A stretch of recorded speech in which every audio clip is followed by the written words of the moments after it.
What's up, guys? This is Tom Burkhart in the 2019 Mazda CX-5 Turbo, the quickest compact crossover available from a mainstream manufacturer. This car is awesome.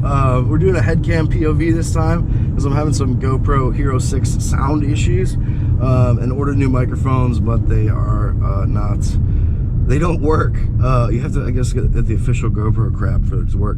So doing a head cam so that it's not so mumbly, and to show off some of the really cool traits of this new CX-5. So let's talk about what's new for 2019, and then we'll talk about this awesome turbo engine, and then maybe some wish list items at the end.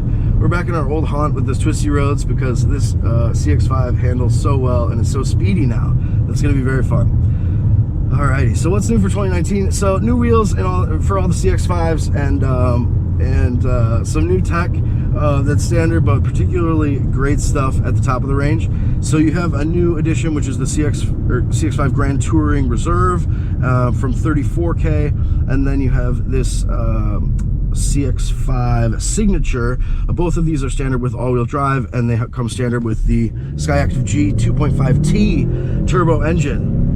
So this one starts at about $36,400, I believe, and then with the $300 paint and a couple other goodies, it's up to like up to about like $38,100 with delivery. So base pricing though is a lot cheaper, and CX-5 is such a favorite. I mean, I reviewed this car a couple years ago and really loved the handling. I loved how premium and refined it feels. And then just the overall driver's proposition is so good. I mean, driving position is great, visibility is great, the roominess is very good, practicality is there. So it's really just an awesome, well-rounded machine. But for and it's been a huge success for Mazda. So sales has been growing at like 20 or 25% year over year, every year since 2012. So its first year on the market, the CX-5 delivered about 44,000 sales. And then in this last year, in 2018, we were up to 150,000 sales, which is amazing. So they're really juicing their golden goose so that they can you know, keep on this trajectory. So other big tweaks are Apple Carplay and Android Auto that are standard on those top two trim levels and available on the lower ones. You can even get it retrofitted onto previous CX-5s with navigation. So it's great. We've got Carplay up right over there, as you can see in the center console, and it's a really good, it's a great CarPlay integration because now this knob system in the center console, like right here, actually really makes sense, because with CarPlay it becomes super easy to operate and select all the things you want, whereas with the touchscreen it's a lot more fiddly. So it's a really good complement for this for Mazda's infotainment setup, which does of course take a couple days to get used to, you know, but it really cleans up the dash feel. You know, there's just an ultra low cowl and low dash for great visibility, but also just like, you know, simplicity and the zen of the design. I mean, you don't have that nasty stereo head unit there. So it just is really, it all works really well. And then other upgrades for this Signature level and the Grand Touring Reserve, they both get cooled seats. And then this top model gets a satin aluminum trim, authentic layered wood trim, a new Cantera brown leather seating option, which is interesting. With black leather, it actually is kind of cool versus having an all black cabin. It just is like a little bit of a premium touch. It feels like premium luggage or you know, Italian shoes. It's very good leather. And the new steering wheels on all the CX-5s, a more compact boss and sportier look, and but still great to hold. Butter soft leather wrap and just a sporty feel overall. So CX-5 has been such a favorite, but you know, it's been a little bit of a slowpoke. So when I was reviewing it last year, the year before, or whatever, I love the car, but definitely had my foot in deep into the floor and was left like pretty wanting. So this new turbo motor that makes 250 horsepower on premium gas and 227 on regular gas, sprint pace is like cut so amazingly. It goes from like 8.6 to 6.2. So that's a huge improvement, very noticeable. And this becomes the quickest compact crossover by at least half a second. The other ones being the Equinox 2.0T and the Jeep Cherokee V6 are both in the 6s as well. But the rest of the compact crossovers are not only deep in the high 7s or 8s, 9s, but there are a lot of CVTs, which are just really sap your driving enthusiasm a lot. So the fact that this CX-5 still has a traditional torque converter, 6-speed automatic, is fantastic. It pairs really well with this turbo engine, even without, you know, the latest like 8-gear solution. These 6 gears, I mean, it really pops off the line, and it has very responsive downshifts. I'm in sport mode right now, so it does hold us in lower gears, and it's a little bit sportier programming. Mazda also retuned the suspension for this year and introduced something that is now standard on all the trim levels, that is G vectoring control plus. So that G vectoring control is like a way of rebalancing the throttle as you come into corners, or rebalancing the engine output to really like just shift the weight of the car and change the handling feel. It really works. It really works to help this car feel super enthusiastic around corners, but also very in control. With this much, you know, with this massive, I mean, it's not a massive amount of power, but I've been relating this new CX-5 turbo to somewhere between like the old school WRXs and the Focus RS. I mean, and that's really high praise. This is a very strong turbo motor, 310 foot-pounds of torque from just 2,000 RPM, so it has power all the time, and is a hoot to drive. It's also got a little bit of a roarier exhaust note, which you can probably hear. It sounds like a Subaru Boxer, which is interesting because obviously this is just an inline cylinder, or inline 4 versus a Boxer turbo, but there's cool tech going on in here. In classic Mazda tradition, they didn't just slap a turbo on their 4-cylinder and call it a day. They've over-engineered this vehicle's engine to a really delightful degree. So what does that mean? So basically, they've changed the way the turbo operates to, well, to live in the Skyactiv Bond Turbo, basically just to be better as an ownership proposition, and better to drive. So the way they did that is through something called like cooled exhaust gas recirculation and some other cool turbo tech.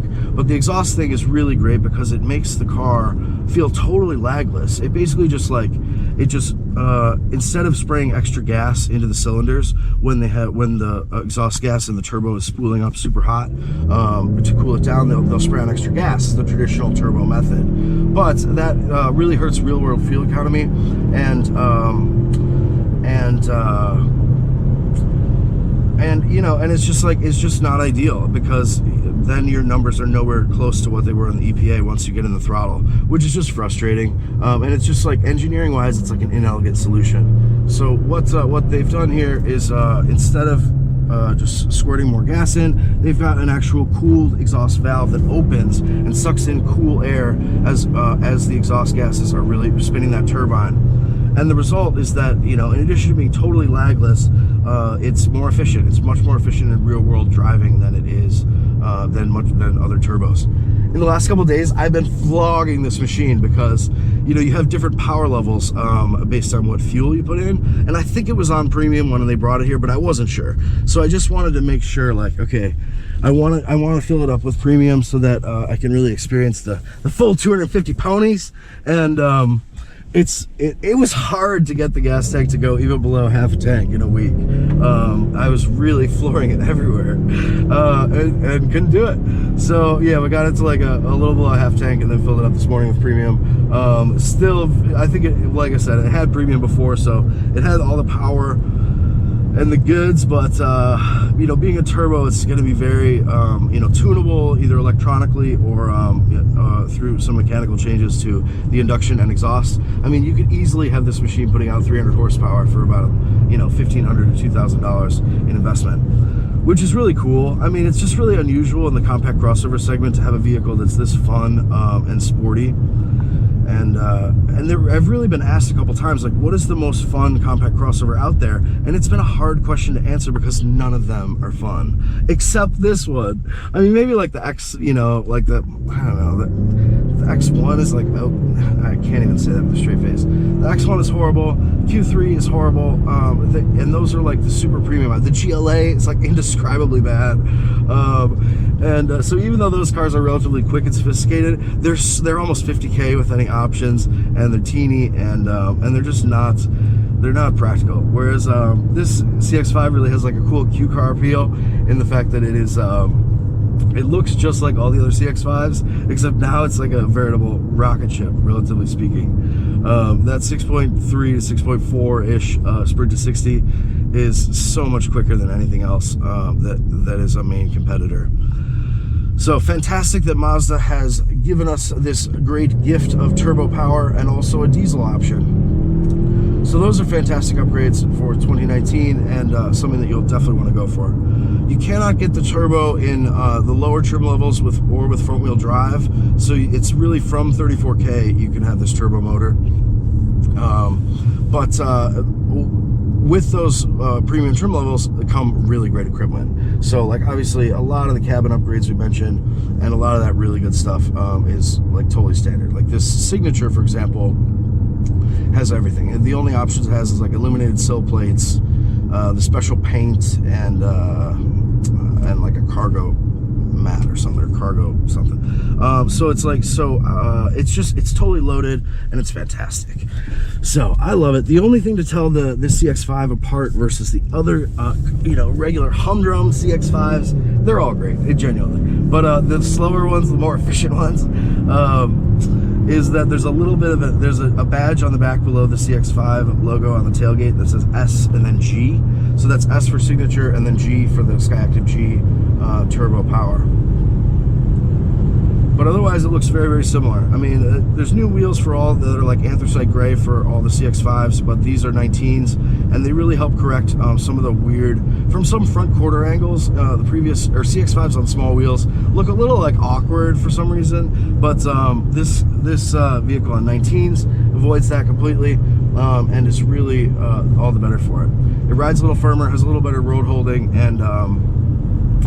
and is just like I mean, it's not a Mazda speed in name, but I mean in practice this is absolutely a really sporty and fun compact crossover. I love it. I absolutely love it. So are there any things that we could improve or that we would do if we own this car, to tweak it or customize it? Yeah, there's some stuff. I mean, some things that I wish, or the main thing that I wish this CX-5 had, I mean, are shift paddles. So even with this sport mode, it would be nice to like engine brake up to corners, or be able to pop it in a higher gear when you want to, because when you're in sport, it sort of always hangs onto a lower gear, which is great for in-gear power, and it really delivers that sporty sensation and better control around corners. But it is a little tedious when you're like go from trying to drive enthusiastically to just like more of a cruising thing where you'd want it to shift. So in this, you don't really have that option. Like I could go down and then it'll shift right away. But so I wish it had shift paddles. I also wish aesthetically that it had the gloss black grille from the new Mazda 3 hatchback, which looks so amazing. I mean, it takes the looks of these Mazdas and cranks it to like 15. I mean, it really just like, they're exactly the same except for the color of the grille going from chrome to gloss black, but it makes the nose just so menacing and so cool. So I wish that was available as an option on CX-5.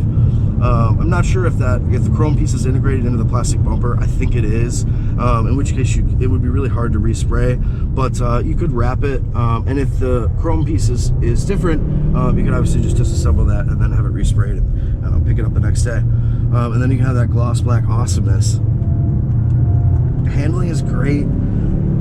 It's awesome. I just did this loop, like I've driven this road, like this is like my 10th time through right now, because the first time it was not recording. So anyway, the CX-5 handles well. There's no brake fade to speak of, even driving hard, and it's just always feels enthusiastic and frisky. So it's one of easily my favorite compact crossover, and one that is a must drive for anybody looking for a sporty vehicle that has like a little practicality and some Q car appeal. I mean, it really is under the radar, but is legitimately peppy.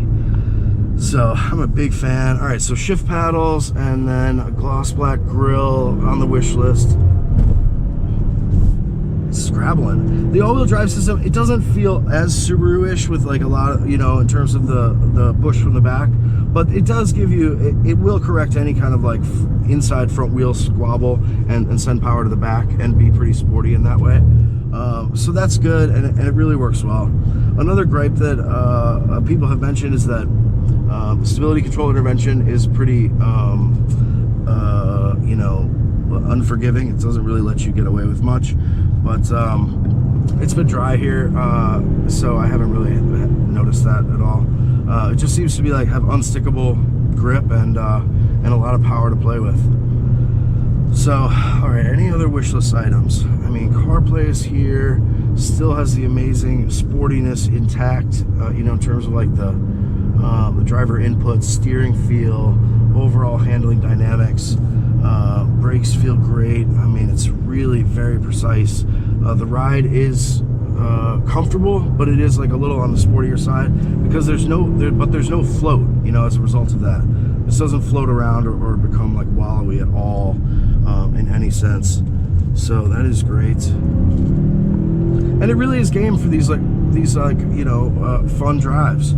Oh, we also have heads-up display with traffic sign recognition and speed limits. I mean, there's a long list of updates for 2019, genuinely, that really keep the excitement and the momentum of CX-5's sales, incredible sales gains intact, and work well at it.